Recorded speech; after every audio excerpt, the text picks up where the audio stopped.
Russia, the largest country in the world located in the north of Eurasia, covering 11 time zones. Once Churchill said, "Russia is a riddle wrapped in a mystery inside an enigma." So let's try to figure it out.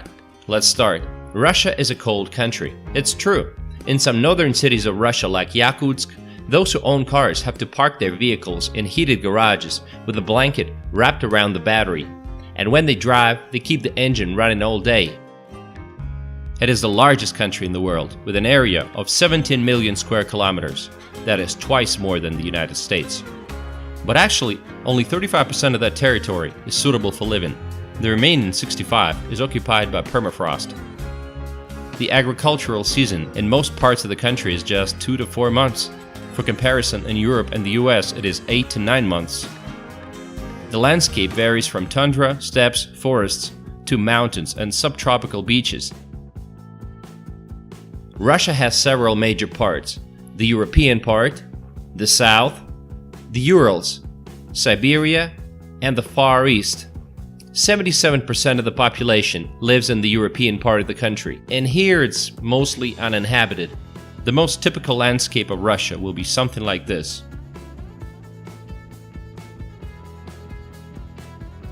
For 2016, according to the International Monetary Fund, Russia ranks 12th in terms of nominal GDP. The economy is predominantly based on raw materials, which comes as no surprise knowing the enormous natural reserves of Russia. First place in the world in natural gas and forest reserves.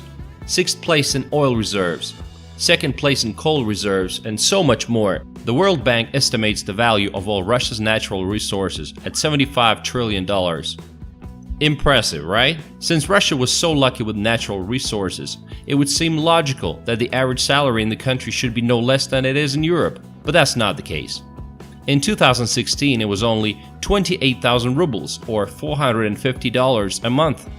So while the country is rich, the population is poor. As in many developing countries around the world, there is a huge income gap.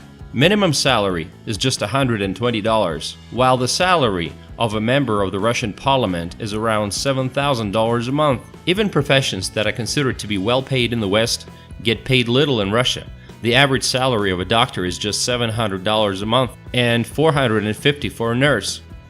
The state controls 70% of the economy. Therefore, the largest companies in Russia are state-owned raw materials companies like Gazprom and Rosneft, or monopolies like Russian Railroad and the Russian Post. As the case in the rest of the world, state-owned companies are not exactly examples of innovations in modern technologies. But what about private business? In Russia, there are some successful private companies such as Magnit, supermarket chain, Yandex, internet company, Tinkoff, online bank, Kaspersky Lab, VK Social Network, and others. But even they seem to be very much under the government control in terms of what they can and cannot do. And it's sad because at one point Russia was one of the few countries where Google and Facebook actually faced local competition, but things turned dismal in the end. On the bright side, many services in Russia cost less than they do in the West. Taxi prices, the internet, electricity and cell communications, well below their Western counterparts. What then prevents Russia from taking a leading role in the world? There are a lot of reasons, but it's enough to mention corruption and endless bureaucracy, and you get the picture. 100 years ago, 85% of Russia's population was rural. Today, 3/4 live in the cities. Let's take a look at the biggest. Moscow. Moscow is the dream city for the majority of Russians. Salaries here are 3 to 5 times higher than in the rest of the country. The Moscow subway serves 9 million passengers a day. This is more than the subways of New York and London combined. Everybody's running and no one speaks English. That's how foreigners describe the city. In 2016, Moscow was the 3rd city in the world with the largest number of billionaires. 60 people to be exact, just right after New York and Hong Kong. St. Petersburg.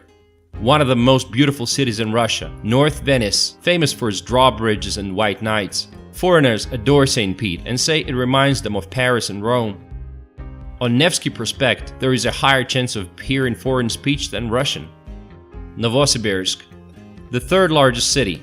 It's a city in Siberia and the scientific capital of Russia. It's famous for its Akademgorodok, which accommodates several research institutions. One of the greenest cities in Russia.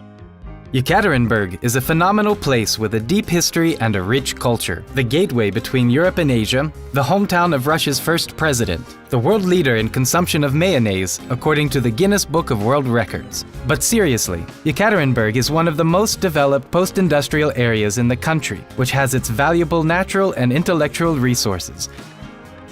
Kazan, the capital of Tatarstan, the largest port on the bank of the Volga. It has two cultures, Tatar and Russian, peacefully coexisting. The main attraction is, of course, the Kazan Kremlin. And the fastest growing city in Russia, Krasnodar. Many residents of the northern regions move here for a warmer climate. It's near the mountains and only 2-hour drive from the Black Sea coast.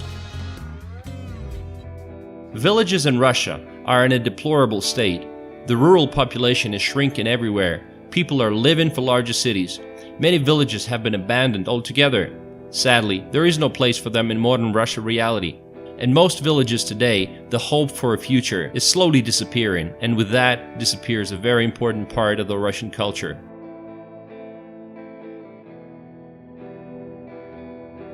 Secondary education is very fundamental and is in no way inferior to the Western, and in many ways it surpasses it. Russia has been suffering from brain drain ever since the collapse of the USSR. Many people are overqualified for their positions, and in small towns there are simply no opportunities for them to build a career, which forces young professionals to move to Moscow or abroad. In 2013, Russia was visited by 28 million tourists. The most popular destinations are Moscow and St. Pete, of course, resorts of Krasnodar region, ski resorts, the Golden Ring of Russia, and cruises along the Volga.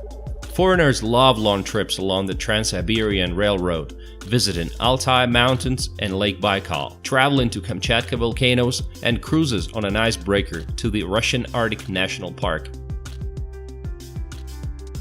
By the way, Lake Baikal is the deepest lake in the world and the largest source of fresh water on the planet.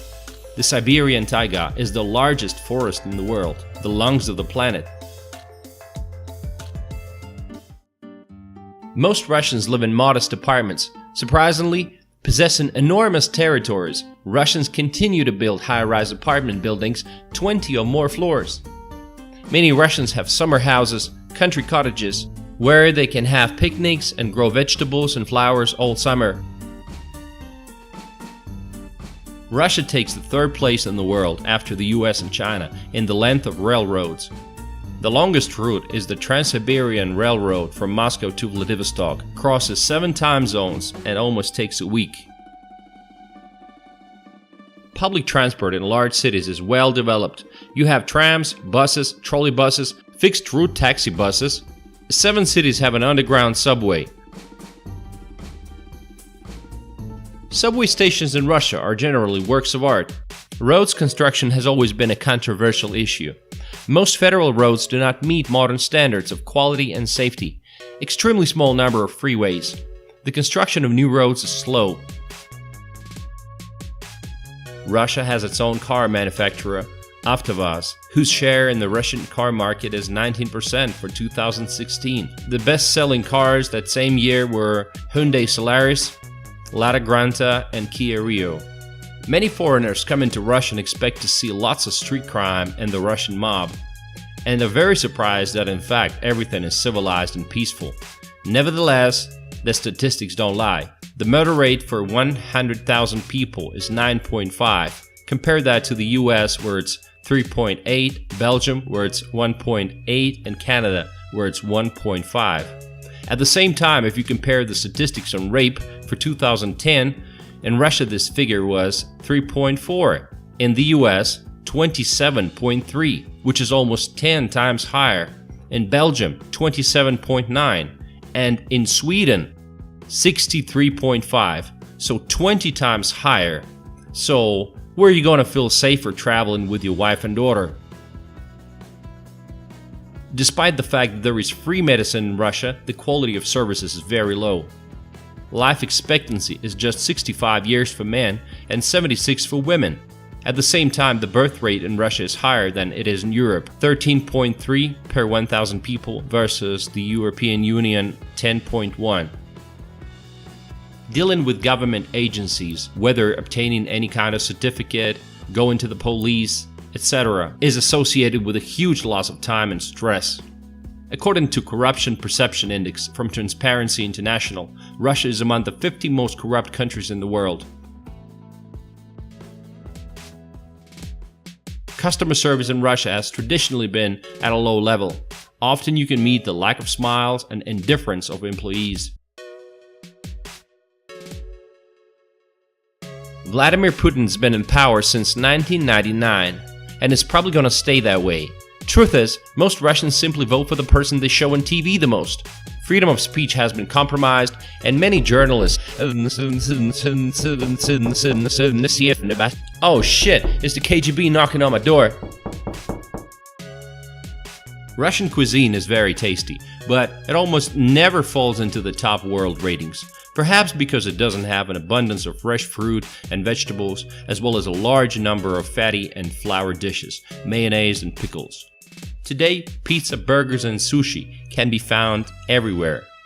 In 2001, less than 13% of Russians preferred grain coffee, and in 2015 it was 41%. Foreigners love to visit fast food places in Russia. First, they can offer you beer, and secondly, they're much cleaner and nicer than in the US. No homeless people here. The food scene has improved dramatically. You now have burger places, craft beer bars, Asian restaurants, and so on. It's no secret that Russian women are beautiful. Even the slightest excuse to go out will make them want to apply makeup and put on high heels. Russians are very different from Europeans and Americans. A smile without a reason does not always find understanding. Try to smile at someone on the subway. Most likely, you will simply be ignored, or they will regard it as flirting. In Russia, it is considered weird to smile at people that you don't know. Most Russians are very patriotic. They like to have tea and vodka parties in the kitchen and argue about politics and life in general. Foreigners get surprised to learn that cold Russians can become very hospitable people. Russian is the second most popular language on the internet after English, and one of the 6 official languages of the United Nations. But do Russians speak English? Actually, let's find out. Excuse me, do you guys speak English? No? Okay. Hey, excuse me guys, do you speak English? No? Okay. Hey, excuse me, do you speak English? No? Okay. Well, apparently not so many.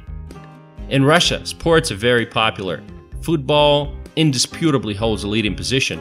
Also popular are hockey, basketball, volleyball, and boxing. Russia is known throughout the world for its achievements in gymnastics and figure skating. In recent years, the popularity of a healthy lifestyle is becoming noticeable. In large cities, many fitness centers have opened up. Also, lots of ski resorts. In winter, such unusual sports are popular like rally on ice, winter kiting, and even winter cycling. Russian is the second most popular language on the internet after English, and one of the 6 official languages of the United Nations. Russians have many unique traditions such as visiting bathhouses or banyas, swimming in the ice hole in a 20-degree below temperature, winter fishing, hunting, lawn celebrations, and saying lawn toasts. Russia is a wonderful country. Beautiful nature, wonderful people, and a harsh climate with endless territory. I think Russia has great potential and many opportunities. And what do you think about Russia?